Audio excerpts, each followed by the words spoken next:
Hello everybody! It is our last day down here in New Mexico. We are currently heading north towards Silver City and hopefully back to the Gila Mountains, or the Gila Wilderness. Heading off to the western end to hopefully have a slightly better chance at finding mountain king snakes and maybe the Arizona black rattlesnake. But, well, fingers crossed that it'll be as good today as it was yesterday, or even better. We'll see how it goes.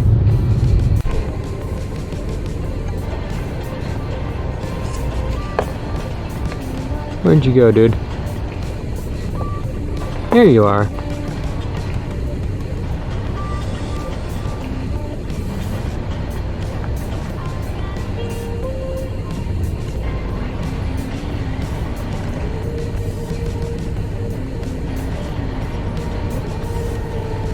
Poking around in the back.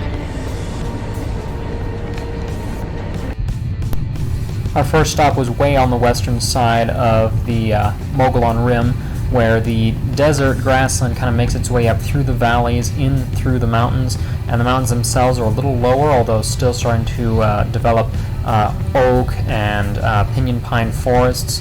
It was fairly hot, fairly dry, but I still had fingers crossed that maybe there had been enough moisture from the previous two rains to bring some things out during the day. However, other than this admittedly very beautiful dragonfly that was just up on the dry slope, and one bewildered, possibly rancher, who was rather shocked that we had taken my vehicle of all things up on the road that we had chosen to drive. We didn't really encounter anything else up there, so we started heading back down, and there was a little canyon that I had seen as we had started going up the road that I wanted to stop by, so we did. And we have ourselves here a western black-tailed rattlesnake, Crotalus molossus. You can see why they get that name, that beautiful black tail. Absolutely gorgeous colors and patterns on them. This guy was just under a rock down here in the canyon. Hi! So they live all throughout these rocky cliff areas. They really like rockslides and canyon slopes.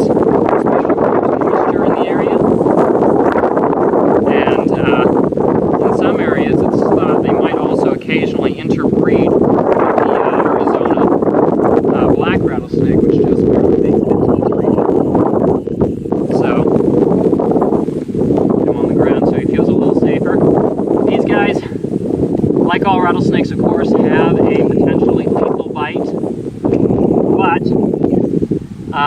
compared to some of the other species in the area, they have relatively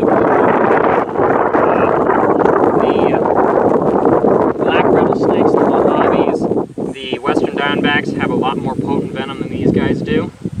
But of course, this is still a species you don't want to underestimate a bite from. So we'll get a couple of photos and then get him on his way. Yeah. This is a rattlesnake with a lot of controversy right now in its taxonomic history, and also one that holds kind of a special place in my heart, because this was the species that I got to help with actually extracting venom from when I took a herpetology class back in undergrad and college. This species, Crotalus molossus, occurs from roughly the western edge of New Mexico over into much of Arizona, perhaps parts of extreme southeast California, and then down into northern Mexico. As you move further east, you transfer in roughly western central New Mexico to Crotalus ornatus, the eastern or ornate black-tailed rattlesnake, which looks fairly similar but often has a much more broken up, really jagged pattern, hence the ornate name, that runs along the neck, and a more faded pattern near the tail compared to this form, which has much more distinct blotches near the neck, and those continue into bands that run down the tail. Now, as I said earlier, these guys have a somewhat milder venom compared to a lot of other rattlesnake species, but a snake this size is still no laughing matter. They have powerful hemotoxic venoms that they use to capture their prey.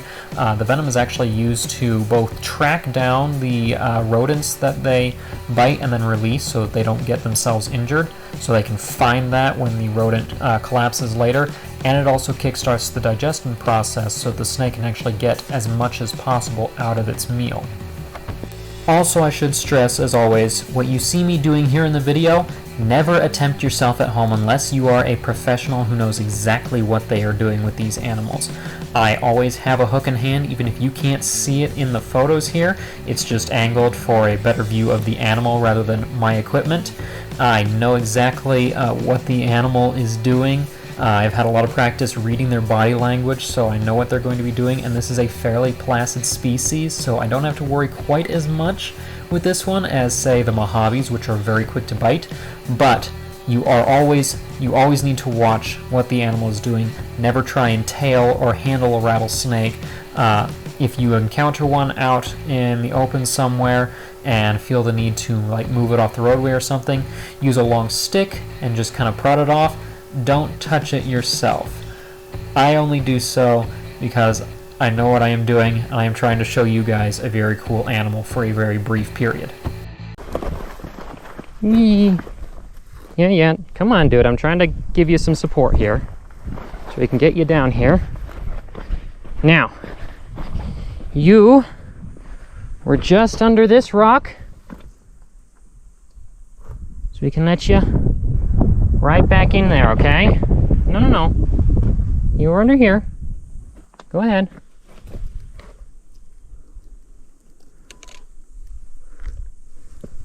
You were under here. Yeah, there you go. Look at you. Okay. Scoot along. What a beautiful snake. Hi. Yeah, I see you in there. I'll leave you be. Let me go towards the rattling. I can see the rattle. I love that sound. I said what I said. Don't at me. And real quick, here's a nice view of the canyon where we, or at least the canyon edge where we found them. This is the average habitat that you'll find black-tailed rattlesnakes in. They like relatively rocky areas, and especially areas that might be near some sort of source of moisture, because that's critical in a desert environment. Anyway, he was unfortunately the only snake that we found in that area, and we soon transitioned to a rather unexpected little gem that we found on the other side of the valley in the Moloan or the Gila Mountains. A little permanent water source that runs down through this very steep canyon that looked very promising for wildlife. First place we've been to that has running water that isn't just straight up recent flood related. It's beautiful out here. Somewhat unexpectedly, I guess this is actually a permanent stream, because there are fish in the river. Look at that. I have no idea what they are.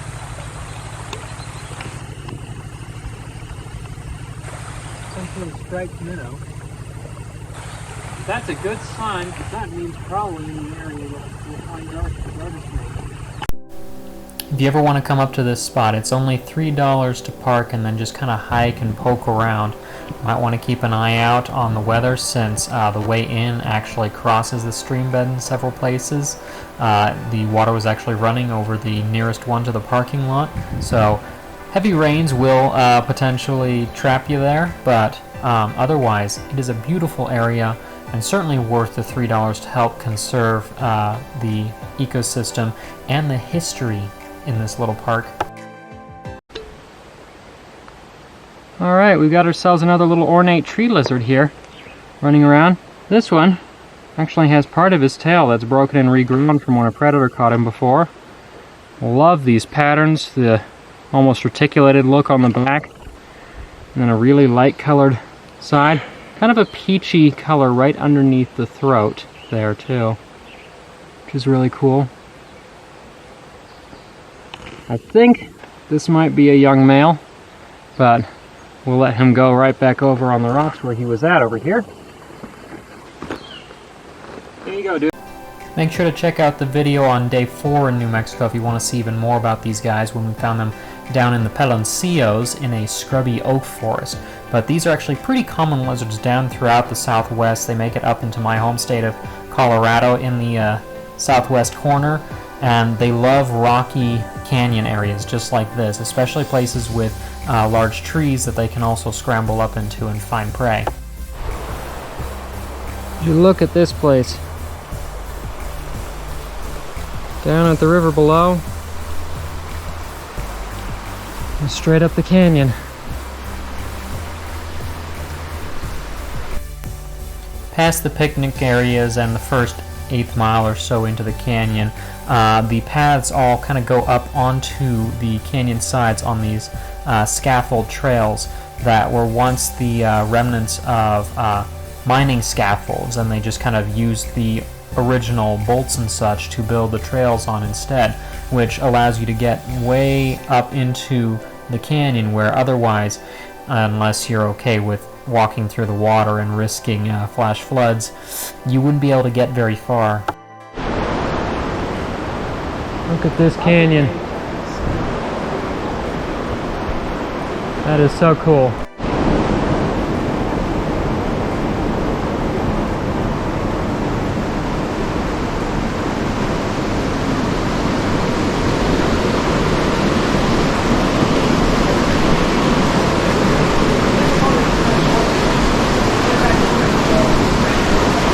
That's fine. Look at that. Seepage there.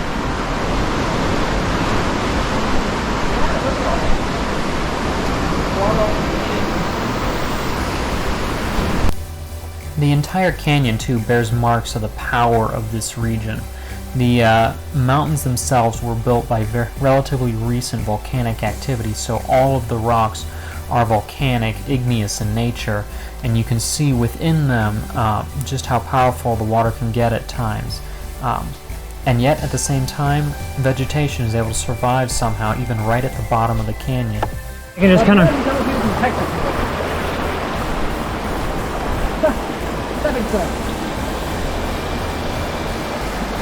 This is so pretty. A little bit of adventure for the morning. See any fish in the pool? There's one. Actually, a couple really big ones. Some sort of native sucker, probably. I would doubt they'd try to put trout in here, so. And another lizard. There he goes. Another one of the striped whiptails. That's an adult crevice spiny lizard. Hold on. So we got a crevice spiny lizard, an adult right here. At least I think it's a crevice. I have to catch him to get a better look. And he is massive. Be very careful wandering too far in. A lot of this is false floor. That's a much better look at this guy. Look at you. I'll get proper identification once I get a chance to look at the book. So I originally thought this was a Clark's because if you go back to see the video that we did for the previous day, we actually found a baby Clark's spiny lizard on basically the other end of the mountain range here. But this is actually a close relative, the Clark's spiny lizard, which has a less complete collar around its neck. More, it has kind of these wedge-shaped black marks right by its neck. Relatively little other pattern on top, and also very little banding on its tail, like the crevice spiny lizard tends to have. These guys, I did not realize how big the adults actually got. The description gives you snout to vent length in like the field guides and such, which is like up to 7 inches. But that doesn't include, that's 7 inches of the body, not the tail, which is equal to, if not longer than the rest of the lizard. So this lizard is 14, 15, maybe even up to 18 inches long, and they're big, just sitting on the side of the cliffs here, and they can climb straight up the sides of the rocks, perfectly vertical, places that we could never dream of reaching. There's like 7 or 8 of them underneath this rock face here.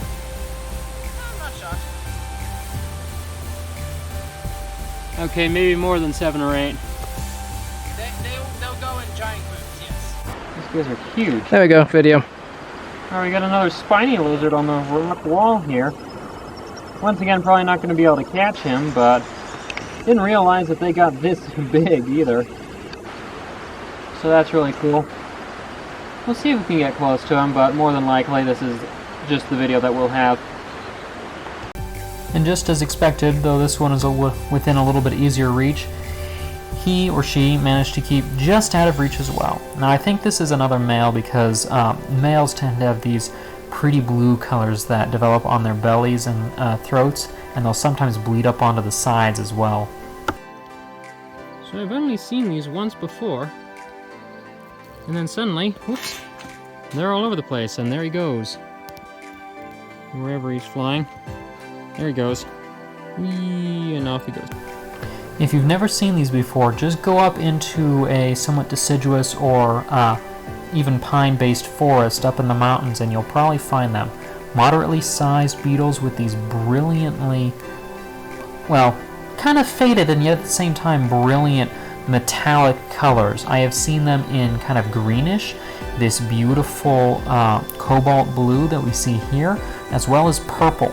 They're all, I think, the same species, and they feed, of course, as the name might suggest, on the fungus that grows on like dead wood and rotting leaves and things like that, so they're part of the forest cleanup crew, completely harmless, and one of the unexpected little gems you can just kind of find traipsing around the forest. Now, unfortunately, this was the last thing that we managed to find up in this canyon. There was a patch-nosed snake right at the parking lot that I missed, unfortunately, but that was the last thing that we saw. So we started moseying down back through the valley towards the lowlands, hoping to find some other stuff, and just out past the mountains there was this little patch of open road that didn't have snakes, but it had something else really interesting going on out on it. So we're driving along the dirt road out here, and there are these huge brown millipedes all over the place. Finger for scale, he's checking me out. Hi. He has no idea what this is.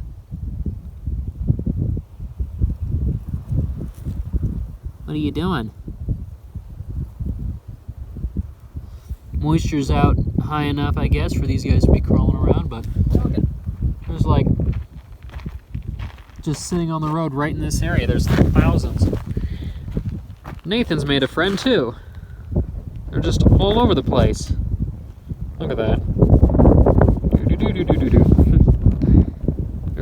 As big as these guys are, at first I thought that they were just like large rock shadows or pieces of vegetative debris that the storms had blown out onto the roads, but no, thousands of millipedes just all over this couple-mile stretch of dirt road. These guys apparently like to emerge after the desert rains because millipedes and their distant relative centipedes, they have a relatively open system. They don't have a cuticle to protect themselves from drying out, so they need to live in areas with moisture. And so the ones that live out in the desert, they live underground most of the time and only emerge to feed a little more heavily or reproduce when rains come through. But these guys were just about everywhere, and as you saw, completely harmless too. You could pick them up with no problem, and it turns out they're fairly common pets in some places in the pet trade. Luckily, not a whole lot that will do to the wild populations. There's just too many of them. Look at the size of this guy. He's big enough he was actually kind of pinching the skin a little bit as he was trying to check what was going on.